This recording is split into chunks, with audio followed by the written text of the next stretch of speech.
नमो बुद्धाय मित्रांनो, आपल्या सर्वांचे आपल्या मनपसंत चॅनल मनशांतीवर स्वागत आहे. आपण मिलिंद प्रश्न या ग्रंथाचे वाचन करीत आहोत. चला तर सुरू करूया आजच्या वाचनाला. प्रथम भगवंतांना वंदन. नमो तस्स भगवतो अरहतो सम्मा संबुद्धस्स. नमो तस्स भगवतो अरहतो सम्मा संबुद्धस्स. नमो तस्स भगवतो अरहतो सम्मा संबुद्धस्स. भंते नागसेन, संसाराची किती बंधने आहेत? महाराज, ज्याच्यात अडकून पडल्यावर कधी मनुष्य मुक्त होऊ शकत नाही किंवा मुक्त झाला तरी पुन्हा त्यातच अडकून जातो, अशा संसाराची 10 बंधने आहेत. ती 10 बंधने अशी: 1. मातृबंधन. 2. पितृबंधन. 3. स्त्रीबंधन. 4. पुत्रबंधन. 5. भातृबंधन. 6. मित्रबंधन. 7. धनबंधन. 8. लाभ सत्कार बंधन. 9. सत्ताबंधन. आणि 10. 5 काम गुण बंधन.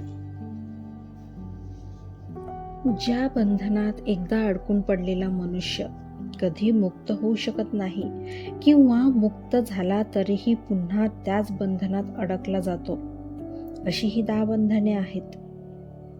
बोधिसत्वाने ती सर्व बंधने कापून टाकली होती, पूर्णतः तोडफोड करून बाजूला सारली होती. यामुळेच महाराज, बोधिसत्व पुन्हा परतून येऊ शकत नाहीत.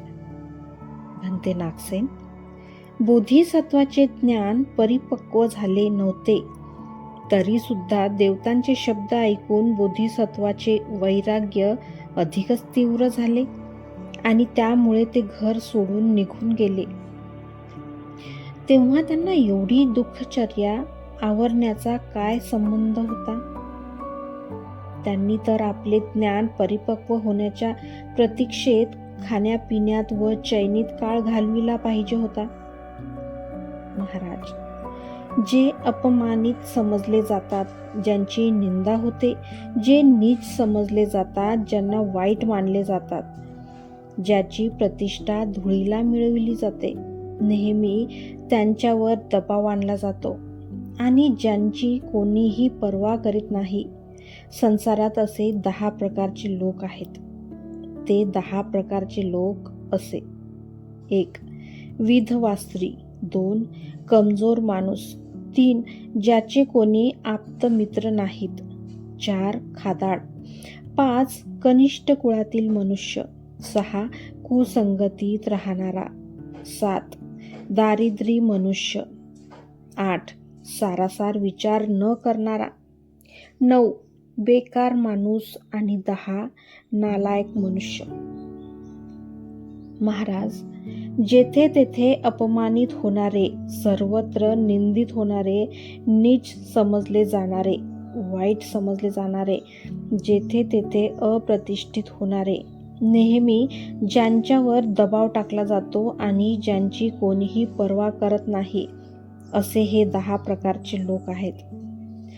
महाराज, या 10 गोष्टींचे स्मरण करून बोधिसत्वाने असा विचार केला की देवता आणि मनुष्य या लोकात मी कोठेही बेकार व नालायक ठरून निंदेस पात्र न व्हावे, म्हणून मला कार्यशील आणि कर्मपरायण राहिले पाहिजे, असावधान नाही. महाराज, म्हणूनच बोधिसत्वाने आपले ज्ञान परिपक्व करीत असता दुःखचर्या ही चालूच ठेवली.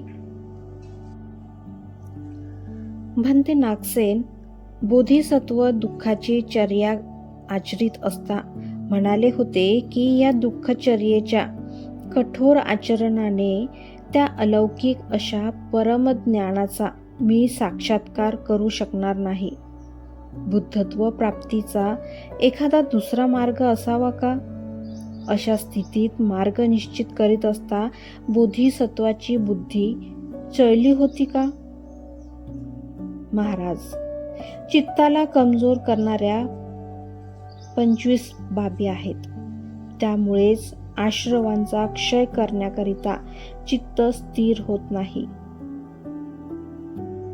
महाराज, 1 क्रोध, 2 मत्सर, 3 बढाई, 4 घमेंड, 5 ईर्ष्या, 6 लोलुपता, 7 दिखाऊपणा, 8 दुष्टपणा, 9 हट्ट, 10 भांडखोरपणा, 11 अभिमान, 12 इतरांना स्वतःपेक्षा कमी लेखणे, 13 मंद, 14 प्रमाद, 15 निष्काळजीपणा, 16 तंद्री, 17 आळस, 18 वाईटाची संगत, 19 रूप, 20 शब्द, 21 गंध, 22 स्पर्श, 23 भूक, 24 तहान आणि 25 असंतोष.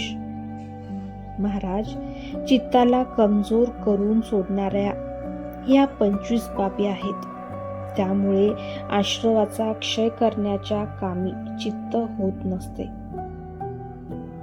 त्यावेळी यापैकी भूक व तहानेने बोधिसत्वाच्या शरीरावर प्रभुत्व कायम केले होते.